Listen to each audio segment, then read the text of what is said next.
Mesdames et messieurs, bienvenue à ce grand journal qui retrace l'essentiel de l'actualité tout au long de cette semaine sur le Blessing Channel. Et nous l'ouvrons ici avec l'entretien avec le révérend Paulet pour parler de ce grand moment de prière dénommé le premier grand marathon de prière de la ville d'Abidjan. Vous savez que le corps de Christ est éprouvé ces derniers temps. Et aujourd'hui, beaucoup de personnes ne savent plus à quel sein se vouer. Ces personnes sont conduites dans la facilité, à la recherche d'onction, à la recherche de bénédiction, à la recherche de grâce. Certaines personnes se laissent emporter par tout vent de doctrine. Et la télévision étant sérieuse, et cette chaîne de télévision qui fait du bien au monde entier a décidé d'offrir, de répondre à un besoin crucial qui se faisait sentir dans le corps de Christ. Ce besoin, c'est quoi? C'est défini à la surface du monde entier et dit à tous ceux qui veulent obtenir des miracles que c'est possible. Mais le moyen, c'est pas la prière.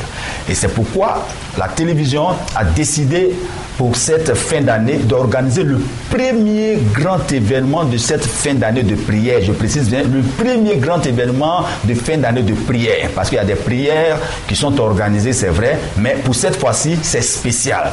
Pourquoi c'est spécial? Parce qu'il y aura plusieurs hommes de Dieu qui seront au programme, qui vont conduire ce peuple de Dieu-là à rentrer dans une dimension de grâce. Et ce jour-là, il y aura différents types de prières. Il y aura la prière agressive, il y aura la prière de délivrance, la prière prophétique, il y aura la prière de louange, il y aura la prière silencieuse, il y aura la prière de percée, il y aura tout type de prière. Et je vous dis que les orateurs ce jour-là révéleront les mystères cachés de la prière. Ce qui fait que tu pries et que depuis longtemps tu n'es pas exaucé. Ce jour-là, tu viendras avec ton sujet de prière à la main et ensemble chacun va défendre son cas en fonction des modérateurs qui seront là. Et c'est sûr et certain que ce que tu tenais en captivité va te lâcher. Nous continuons en religion en Côte d'Ivoire. Les églises CIPE ont vécu un moment spécial le dimanche dernier à travers un culte spécial avec le bishop Olivier Boni, président fondateur des églises CIPE. À cette occasion, l'homme de Dieu a délivré un message fort sur la maturité du chrétien.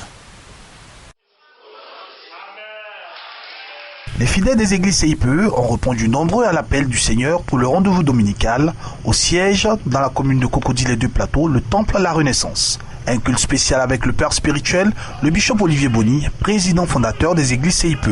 Un moment particulier marqué par un temps d'adoration avant la prédication du bishop Olivier Boni.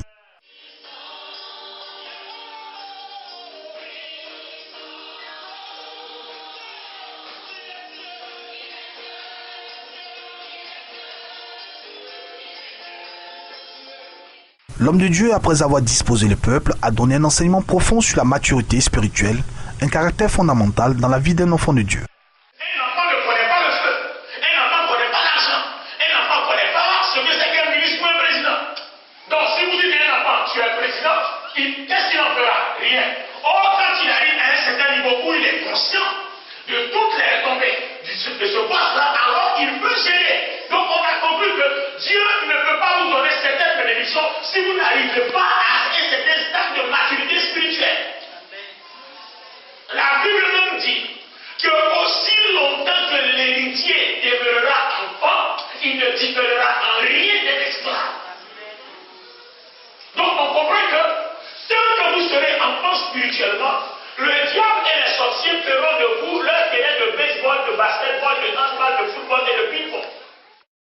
Comme tous les dimanches, l'évangélisation parlante est de mise et plusieurs fidèles ont encore bénéficié des dons. Un acte social qui est aussi la manifestation de l'amour et de la fraternité. Un temps de célébration du Tout-Puissant pour la seule gloire de son nom. Que Dieu vous bénisse. Destination à présent le Gabon. En religion, les fidèles de la chapelle de l'espoir de Libreville au Gabon ont vécu un moment spécial lors du culte qui a eu lieu le dimanche 15 novembre 2015. Le peuple de Dieu a été largement édifié par la prédication du prophète Steve Aoulaou qui était l'orateur principal. Suivons ce reportage signé Béni TV Gabon. Au commencement était la parole et la parole était avec Dieu et la parole était Dieu. C'est sous cette forme que le culte de ce dimanche à la chapelle de l'espoir située à Libreville au Gabon que le prophète Steve Aoulaou a emmené le peuple de Dieu à comprendre l'importance et le pouvoir des mots. Parler et déclarer est une puissance, suivant le prophète. Le pouvoir des mots.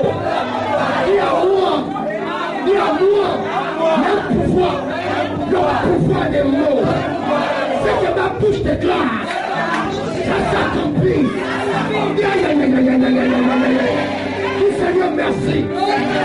Parce que tu m'as dit, ce matin, à moi, il y a un pouvoir qu'on appelle le pouvoir des mots. Amen. Tu m'as dit, il y a un pouvoir dans les mots.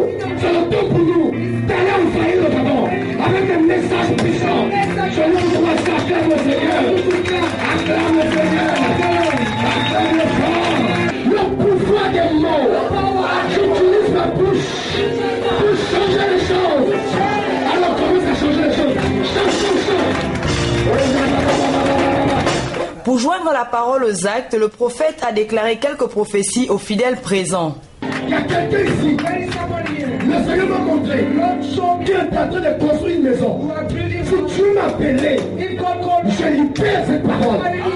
J'ai dit tu finis cette maison au nom de Jésus. Tu n'as pas entendu, j'ai dit tu termines cette maison au nom de Jésus. C'est ça que je n'ai pas dit à la défense. Puis un moment de prière fut adressé à l'Éternel comme pour demander plus de foi afin de croire désormais au pouvoir des paroles que nous déclarons. Et le prophète, conduit par l'Esprit de Dieu, a oint la tête des fidèles afin que leur coupe déborde. Le groupe de louanges a conduit le peuple dans la joie et l'allégresse par des cantiques adressés à leur Dieu. Écoutons quelques réactions. J'ai compris que je peux exercer ce pouvoir pour l'avancement de mes affaires, pour l'avancement de mon mariage, pour l'avancement de toutes les petites activités que je entreprends. Alors, et pour ça, j'attrape ce message avec foi et je avance avec. Nous avons été pleinement bénis sur ce thème qui est le pouvoir des mots. Nous avons été édifiés par notre Père, le prophète Steve Aoulaou. Dieu a créé toute chose au travers de la parole, que par la parole, nous avons la capacité d'appeler des choses qui n'existent pas à l'existence. En Côte d'Ivoire, en religion, la MEDA Mission évangélique pour la délivrance des âmes dirigée par l'archevêque Kassida Zito a célébré le Seigneur ce samedi 14 novembre 2015 dans la commune de Yopougon. Ce moment de joie marquait la fête de la moisson pour reconnaître les bienfaits de l'Éternel. La mission évangélique pour la délivrance des âmes, MEDA, a connu une ambiance particulière ce dimanche. Et pour cause, le peuple de Dieu célébrait sa fête annuelle des moissons. Une fête de reconnaissance marquée par d'intenses moments de louange et d'adoration.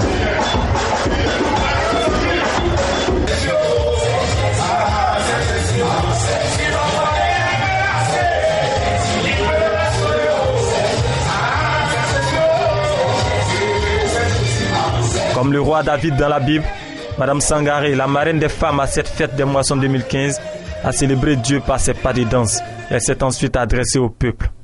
Oui, la Bible nous enseigne dans le livre d'Exode la loi de la moisson.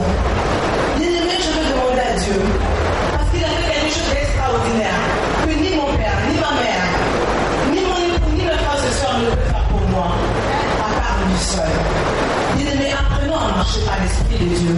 Laissez-nous conduire, ayons le discernement. N'écoutons pas la voix de celui-là que je n'aime pas citer, parce qu'il parle lui aussi, mais notre Dieu parle. Jésus a dit dans sa parole, mais venez entendre ma voix et me suivre. Est-ce que lorsque tu entends la voix de Dieu, tu la reconnais? Est-ce que tu discernes la voix de ton père de la voix du menteur? Parce que j'ai appris par un des pères du Ghana que le diable était menteur, que sa mère était menteuse, et que son arrière-grand-père était menteur. Et ça, c'est ce que dit l'archbishop Ben Kambouya, le conseiller. Et ce matin, si je me tiens là, bien aimé dans le Seigneur, c'est pour vous dire, la femme est porteuse d'espoir. Vous êtes la vie. Parce que vous portez la vie et parce que vous donnez la vie. Amen. Le berger de la mission évangélique MEDA, l'archevêque Kassida Zito en bon père, a par la suite exhorté les fidèles sur le sens biblique des fêtes de moisson. Il les a encouragés à pratiquer une vie de libéralité. Vous allez venir faire votre offrande, votre remerciement. Tout ce que Dieu a fait pour vous. Et ce matin, vous allez venir manifester cette reconnaissance à Dieu dans votre mariage. Et après cela, les hommes vont aussi s'organiser. Ils vont venir faire leur offrande. Attentifs au message de l'archbishop, les fidèles de la MEDA et leurs invités du jour ont manifesté leur attachement et leur reconnaissance à Dieu par des dons et des offrandes. Ce moment spécial a connu son apothéose, comme il a commencé, par des pas de danse et dans la louange. Restons toujours dans la ferveur de la fête de la moisson. Le ministère La Puissance de l'Évangile, en abrégé un peu, de la commune de Yopougon, dirigé par le prophète Max Zopo, a célébré le Seigneur ce dimanche 15 novembre 2015 avec également sa fête de la moisson, un moment festif qui a été marqué par la prédication mais aussi la prestation des chantres de l'Éternel.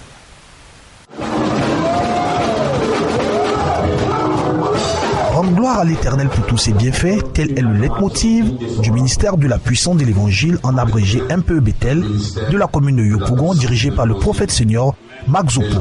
Ce dimanche 15 novembre 2015, les fidèles sont venus très nombreux à ce programme spécial qui marquait la fête de la moisson du MPE Bethel. Un moment de réjouissance qui symbolise l'attachement au Dieu Tout-Puissant. Le groupe musical a précédé l'intervention du père de la maison, le prophète Seigneur Max Zopo, qui a d'entrée de jeu rendu un vibrant hommage à la révérende Kakoumuni, présidente mondiale du MPE. L'homme de Dieu, comme un bon père, a par la suite exhorté le peuple. On ne peut pas parler des versets et sans pouvoir parler de la bénédiction. Alors cette offrande de verset, c'est là une offrande qui va ouvrir la porte les plus verrouillées de ta vie. Amen. Je veux dire à une femme et un homme qui ne travaille pas, qui va travailler après cette moisson. Je veux dire à quelqu'un qui a connu la stérilité pendant des années et qui va connaître ce qu'on appelle la fécondité dans cette moisson. Parce que celui qui honore Dieu, Dieu l'honore. Celui qui bénit Israël, Dieu le bénit. Alléluia. Quelque chose de Dieu va changer ta destinée au travers de cette moisson. Je dis, ce n'est pas une moisson seulement qui est prononcée, mais c'est une moisson pour changer ton histoire. Dis-moi Amen. Je crois que Dieu est fidèle. Dis-moi Amen. Attends, très frère, aussi, même s'il fait chaud, je sais que Dieu permettra que la prochaine moisson, que cette salle soit climatisée et que nous glorifions le règne de Dieu. Alléluia. L'évangéliste Nathanaël Kofi, orateur principal, a été introduit par le prophète Seigneur Max Zopo afin de transporter le peuple dans une autre dimension de la parole. Ce que Dieu aime, c'est de donner. Jean chapitre 3, le verset 16, ce que j'aime beaucoup chez mes frères catholiques, que tout le monde connaît, Dieu a tant aimé le monde qu'il a donné son Fils unique. Et je me rends compte que j'ai laissé les dieux de ma famille, tu as laissé les dieux de ta famille, et tu te donnes à Christ. Et nous sommes à la 2e édition de la moisson de maturité. Il faut que ce que tes parents ne t'ont pas donné, il faut que Dieu puisse te l'accorder. Il faut que ce que les dieux des eaux n'ont pas pu te donner, il faut que tu puisses l'avoir.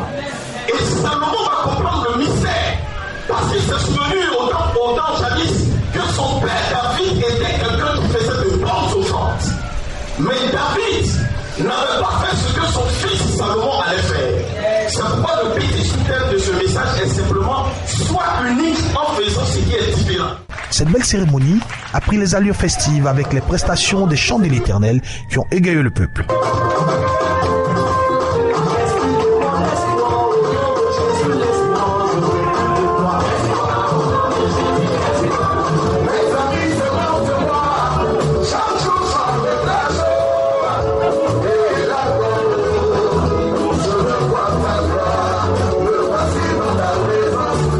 C'est par le partage d'un repas, signe de fraternité et d'amour, que cette belle fête de moisson a pris fin. Que Dieu vous bénisse.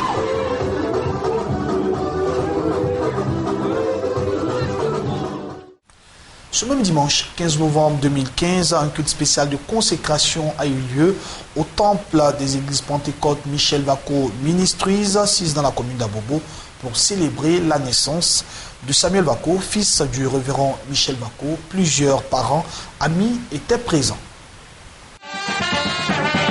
Instruis l'enfant selon la voie qu'il doit suivre, et quand il sera grand, il ne s'en détournera pas. Proverbe 22, le verset 6. C'est en obéissance à ce passage biblique que l'ensemble des églises évangéliques de Pentecôte, Michel Vako Ministries, se sont réunis à leur siège, temple Silo, d'Abobo PK18, afin de consacrer le dernier-né du révérend Michel Vako.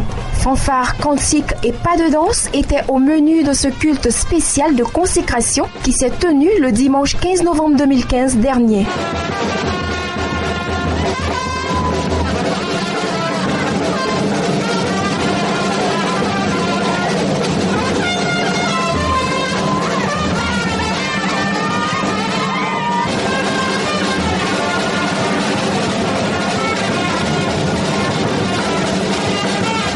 Ils sont venus de différentes régions du pays apporter leur soutien à l'ensemble de la famille du petit Samuel Vako lors de cette cérémonie spéciale durant laquelle le prophète Hervé Datro a prêché sur le thème « Samuel, un modèle ». Si Dieu a choisi Samuel, c'est surtout parce qu'il a d'abord trouvé en Samuel un cœur pour le servir. Dieu ne cherche pas seulement des sons, mais Dieu cherche des cœurs. Alléluia. Samuel avait un cœur. Il avait un cœur d'obéissance. Il avait un cœur de sacrifice. Il avait un cœur de fidélité. Il avait un cœur d'amour. Il avait un cœur pour s'oublier et pour mettre en avant les intérêts de l'Éternel. C'est ça, Samuel. Enfin, place au moment tant attendu, la présentation du nouveau-né à l'Éternel. La belle, c'est que ta bouche dit, ta main l'accomplit. Après ce grand miracle que tu veux de faire dans ma vie, je viens avec ma femme, mes enfants, mes parents et avec mes enfants spirituels pour te dire infiniment merci et pour te consacrer l'enfant que tu nous as donné. C'est dans une ambiance festive suivie d'un repas que cette belle cérémonie a pris fin. Il faut préciser que cette consécration du nouveau-né du révérend Michel Vako avait un caractère doublement spécial marqué par la dédicace du dernier livre de l'homme de Dieu intitulé « Comment briser les barrières invisibles » tome 2. À cet effet, nous écoutons les impressions du révérend Michel Vako, orateur de l'œuvre. La particularité dans ce nouveau livre, dont le titre est « Comment franchir les barrières invisibles » tome 2, c'est que je parle de délivrance, c'est-à-dire que je parle des causes. Je développe dans ce livre les causes de la délivrance, mais je ne m'arrête pas à ce niveau. Parce que je m'appuie sur le passage biblique de Jean chapitre 11, la résurrection de Lazare. Jésus dit à ses disciples, lorsqu'il ressuscite Lazare, il dit à ses disciples, déliez cet homme parce qu'il est encore lié. Son visage est lié, ses mains sont liées, ses pieds sont liés. Déliez-le et laissez-le aller. Nous avons cette habitude en tant que ministère de délivrance d'une manière générale de faire la délivrance des gens et de les laisser au niveau de la délivrance. Et les messages qui vont suivre ne seront que des messages de délivrance, des démons, d'alléluia, d'amen, des slogans qui en fait embrouillent même le malade et qui font que le malade devient possédé à nouveau. Après la délivrance, Jésus veut nous dire par là que après la délivrance, il faut laisser aller le malade parce qu'il n'est plus malade. Pour qu'il entre dans une nouvelle vision de la vie, pour qu'il entre dans la vie active. Et il a besoin d'avoir un travail, de s'occuper, de se marier, d'avoir des enfants, de s'occuper de cette famille que Dieu va lui donner, de témoigner de ce que Dieu lui a fait. Et il a besoin que tous ceux qui sont dans son village et qui le connaissent voient ce que Dieu a fait. Il faut donc laisser la personne aller pour que la personne se réalise. Donc après la délivrance, il faut travailler. Il faut penser, n'est-ce pas, à résoudre ses problèmes, ses besoins économiques, et ainsi de suite. Mais en travaillant, alors que nous avons l'habitude de retenir les gens, toujours avec des messages de délivrance, et en fait des comptes, pendant que nous croyons qu'ils sont délivrés, mais nos messages, ils les possèdent toujours. Il les possède toujours. Et si bien que partout, ils ne verront que les démons. Dans les frigidaires, quand tu le trébuches un peu, Satan, tu es vaincu. Le langage qu'il connaît, c'est le langage de Satan. Dans le message que j'ai vécu dans ce livre, Comment franchir les barrières invisibles, tome 2, c'est d'amener la personne à réaliser, à prendre conscience de sa délivrance. Si vous avez pris conscience de votre délivrance, de ce qu'il veut que vous grandissiez, que vous connaissez la Bible et que vous arrivez à la maturation spirituelle, à une certaine maturité spirituelle pour devenir celui que Dieu va utiliser à son tour dans son église. Alors que nous remarquons aujourd'hui que quand les gens sont délivrés, ils veulent toujours qu'on leur donne des paroles prophétiques, des paroles pour dire que c'est elle qui est à la base de ce que vous faites. On n'est pas affilié. Non. Après votre délivrance, considérez que c'est le passé. Une nouvelle page s'ouvre pour vous parce qu'une ancienne page s'est fermée. Parlons à présent de l'actualité africaine dans ce grand journal avec la construction d'une nouvelle aérogare à l'aéroport de Lomé qui porte déjà ses fruits. L'Agence nationale de l'aviation civile du Togo annonce pour bientôt les vols directs entre Lomé et les États-Unis. À présent, le Nigeria, précisément à Kano, la principale ville du nord du Nigeria qui a subi le mercredi dernier un nouvel attentat suicide qui a fait au total 15 morts et plus de 50 blessés. Selon la police, les deux kamikazes, deux jeunes filles respectivement âgées de 18 et 11 ans, ont déclenché leur ceinture d'explosifs dans un marché très fréquenté. Un attentat a fait 15 morts à Kano, dans la métropole du nord du Nigeria. C'est un double attentat à la bombe perpétré par deux jeunes filles dans un marché de Kano. L'une des kamikazes serait âgée d'une dizaine d'années. Cette attaque a aussi fait 53 blessés. Selon la police qui a contacté des témoins, les deux kamikazes auraient été déposés par un minibus. Operation is still ongoing. I may not be able to speak. L'opération est encore en cours. Je ne peux pas vous donner de détails jusqu'à ce que le périmètre soit sécurisé. Mais ce que nous savons, grâce à un témoin, c'est qu'un véhicule charan est arrivé avec 6 femmes à bord, toutes portant le niqab. 2 d'entre elles ont été déposées ici et les 4 autres sont reparties avec le charan. La première femme est venue ici et a déposé cet explosif pendant que la seconde s'est faite exploser dehors. Toutes les kamikazes sont mortes dans l'incident. En juillet 2014, Kano avait été touché 4 fois en l'espace d'une semaine par des attentats suicides menés par des jeunes femmes. Nous revenons sur les attentats de Paris en France. Lors de son discours devant les 2 chambres du Parlement réunies en congrès à la suite de ces attentats à Paris, le président français François Hollande a annoncé que son gouvernement va demander aux parlementaires la prolongation de l'état d'urgence pendant 3 mois. La France doit s'adapter à la nouvelle menace. C'était en substance le message du président François Hollande lors de son discours devant les 2 chambres du Parlement réunies en congrès. Le gouvernement va demander aux parlementaires la prolongation de l'état d'urgence pendant 3 mois, mais le président veut aussi modifier la Constitution pour donner une assise juridique à ces mesures exceptionnelles. Nous ne sommes pas engagés dans une guerre de civilisation, parce que ces assassins n'en représentent aucune. Nous sommes dans une guerre contre le terrorisme djihadiste qui menace le monde entier. Il faut un rassemblement de tous ceux qui peuvent réellement lutter contre cette armée terroriste dans le cadre d'une grande et unique coalition. C'est dans cet esprit que je rencontrerai dans les prochains jours le président Obama et le président Poutine pour unir nos forces et atteindre un résultat qui, pour l'instant, est encore renvoyé à trop longtemps. François Hollande veut également pouvoir déchoir de leur nationalité les Français ayant une double nationalité. Il a par ailleurs annoncé la création de 5000 postes de policiers et de gendarmes d'ici 2 ans, de 2500 postes dans la justice et de 1000 postes dans l'administration des douanes.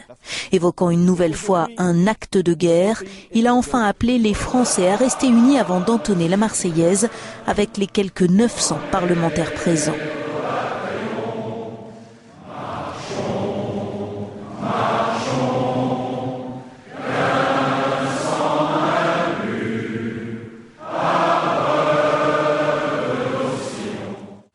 Parlons à présent du président des États-Unis, Barack Obama, au G20, pour qui le but est de détruire l'État islamique, visage du mal. Nous avons la bonne stratégie et nous irons jusqu'au bout. 3 jours après les attaques djihadistes qui ont ensanglanté Paris, le président américain Barack Obama a défendu le lundi 16 novembre 2015 à bec et ongle sa stratégie de lutte contre le groupe État islamique. Les nations du G20 ont envoyé un message évident. Nous sommes unis contre cette menace. Le I est le visage du mal. Notre but, je l'ai dit plusieurs fois, c'est de combattre puis détruire cette organisation barbare. Ce qui est différent cette fois et ce qui nous donne un peu d'espoir, c'est que pour la première fois, tous les pays clés du conflit syrien se sont mis d'accord pour trouver une solution et mettre fin à cette guerre. Nous sommes particulièrement lucides, la route est très difficile, mais les États-Unis en partenariat avec la coalition resteront implacables sur tous les fronts, militaires, humanitaires et diplomatiques. humanitarian and diplomatic. Il est très important, et je suis content de voir que ça a été dit plusieurs fois au G20, que nous ne fermions pas nos cœurs aux victimes d'une telle violence et que nous ne fassions pas de lien entre la question des réfugiés et celle du terrorisme.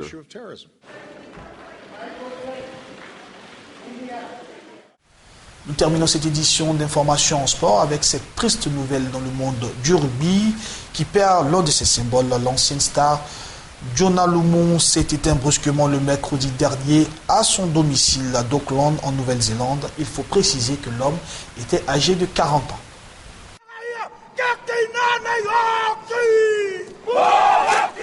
Il restera sans doute dans les mémoires comme le meilleur interprète du haka des All Blacks. L'ancienne star du rugby, Jonah Lomu, s'est éteint brusquement mercredi à Auckland en Nouvelle-Zélande. Âgé de 40 ans, le rugbyman se battait depuis plusieurs années contre une maladie rénale qui l'avait contrainte à écourter sa carrière. L'ailier surpuissant avait acquis une notoriété internationale lors de la Coupe du monde de rugby de 1995. Le monde sportif lui a rendu hommage dès l'annonce de sa disparition. Le rugbyman anglais Johnny Wilkinson s'est dit dévasté. Le capitaine du 15 de France, Thierry Dussautoir, a salué celui qui a inspiré toute une génération de joueurs de rugby à travers le monde. Mesdames et messieurs, c'est ici que prend fin ce grand journal qui a été préparé par l'ensemble de la rédaction. Bonne suite de programme sur le Blessing Channel. Dieu vous bénisse, à bientôt.